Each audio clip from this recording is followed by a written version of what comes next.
पटे बहु लाला का पियर का अबीर रे बहु दोहा को तरसरंग मंगे हा बोगे छोरी रंग ढोरी में लगे बो दोहा को तरसरंग मंगे हा बोगे छोरी रंग ढोरी में लगे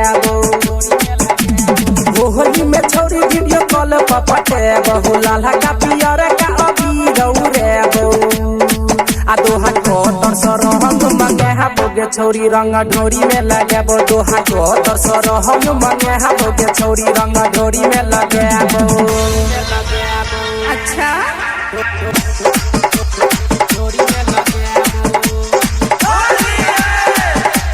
DJ Sumit Satish DJ Sumit Satish Rema दारू पी कह एबो सबर की लक मोटा पीछे कहानी के कर बेचे हाला सबर की रंग के बौसारी के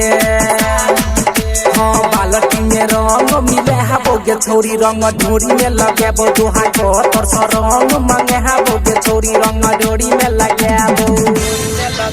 अच्छा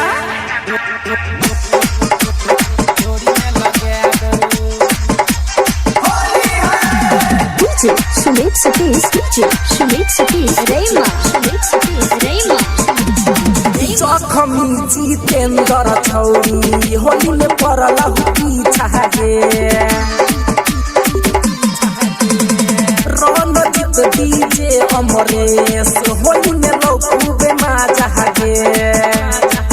दोहा को तरसरंग मंगे हा बोगे छोरी रंग ढोरी में लगे बो दोहा को तरसरंग मंगे हा बोगे छोरी रंग ढोरी में लगे बो होली में छोरी वीडियो कॉल पर पटे बहु लाला का पियर का अबीर रे बहु दोहा को तरसरंग मंगे हा बोगे छोरी रंग ढोरी में लगे बो दोहा को तरसरंग मंगे हा बोगे छोरी रंग ढोरी में लगे बो